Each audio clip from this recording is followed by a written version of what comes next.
While it's a shame that we live in a world that requires military weapons of mass destruction and nuclear warheads, we could still appreciate the absolute beasts militaries around the world use.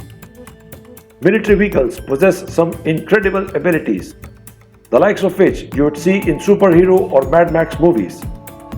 To be fair, what some of these vehicles can do would give Iron Man a run for his money. Not all of them have had major success though. Can you guess which of these experiments and tactical vehicles failed? Please put your views in the comment section and keep watching the video to find the answer. Today, in the first of the two series, we are going to take a look at some incredible military vehicles. The first of these is the Crusher. The Crusher is a 13,200 pound off-road unmanned ground combat vehicle. Its unique structure allows it to go absolutely anywhere. Rough terrain, wooded slopes, rocky creek beds, and even vertical walls more than 4 feet high. The robot can turn 180 degrees in place and carry tactical gear of 8,000 pounds. The Crusher is also autonomous, meaning there are no driving controls. It literally uses a video game controller. Hello and welcome to News Affairs. Before we proceed further, we request our viewers to please subscribe this channel if you have not yet subscribed. If you find the video informative, please like and share the video. The vehicle is used for a number of missions considered too dangerous for soldiers, like fire support, reconnaissance, or as a supply mule. It can also be used as a medevac, since it can go into the battlefield under fire and scoop up any injured soldiers. It has space frames of titanium and skid plates to protect it from heavy blows. It also has a 1.9 megapixel color camera, which gives an overall view of the field at 4 times the resolution of a standard TV set. Next is M104 Wolverine.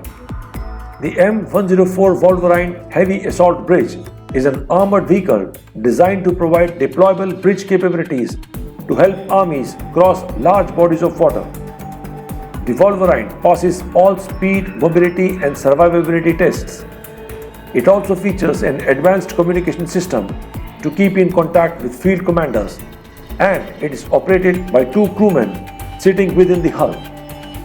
The bridge is also capable of supporting a 70-ton vehicle moving at 10 miles an hour, making it a huge advantage to have for any military. However, the Wolverine itself is unarmed.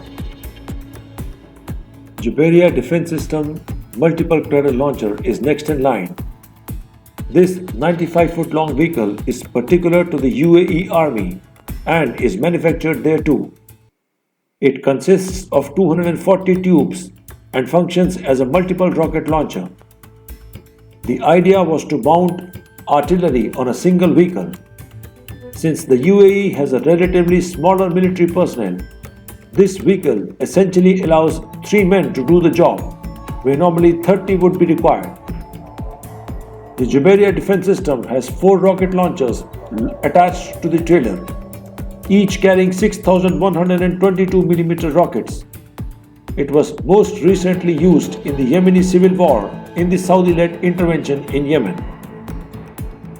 Yet another insane military vehicle is Fennec, named after the Fennec Fox. This curiously low and wide-looking armored reconnaissance vehicle is in service for both the German and Dutch armies.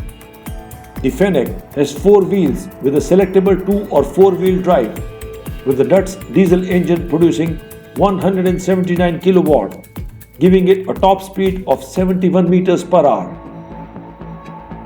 It doesn't need to go any faster than that. Sensors on it include a thermal imager daylight camera and a laser rangefinder. All that combined with the vehicle's navigation system, and the operator can accurately mark targets and pass data to the digital battlefield network. The vehicle can also be fitted with a 12.77 mm machine gun, a Rafale Spike anti-tank missile, or a 40 mm automatic grenade launcher.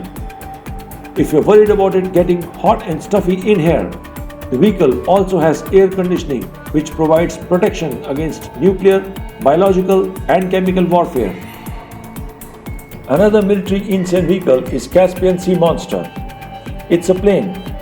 It's a boat. It's somehow both. This was an experimental craft developed from 1964 to 1966 when the Soviet Union was looking into airplane-like vehicles that use ground effect to fly several meters above surfaces, mostly bodies of water. It had a wingspan of 123 feet and a length of 302 feet, flying at altitude of 16 to 33 feet. It could carry far more cargo than a traditional aircraft, unburdened by the need to properly take off and gain altitude. It was significantly faster than a ship, capable of hitting 300 miles per hour, thanks to its 10 jet engines. Unfortunately, it was just too bulky for its own good and never progressed past experimental stages. It eventually crashed unrecoverable from the ocean depths. Next is the M3 amphibious rig. The M3, much like the M2, was made to traverse roads on its four wheels, deploying two large aluminum platoons for buoyancy on water. It is a self-propelled bridging vehicle used for projection of tanks across the bodies of water. The development of the M3 began in the year 1982 and a prototype was delivered in 1992 with 64 orders placed by 1994, mostly by German and British armies. Since then, it has joined Taiwan and Singapore armies, but it is believed that Singapore Army has a slightly upgraded version called the M3G, which features an armored cabin and an air-conditioned system, useful for when it gets hot and stuffy in there. The M3 operates pretty much like a 4x4 vehicle with a maximum speed of 80 km per hour. But in water, it goes at a speed of 14 km per hour. Multiple rigs can be joined together by ramps, and it can form a bridge across the water. We leave you with the video at this stage. We hope you have enjoyed the video. Do join us in the next of this two-part series in the following video. Jai Hind!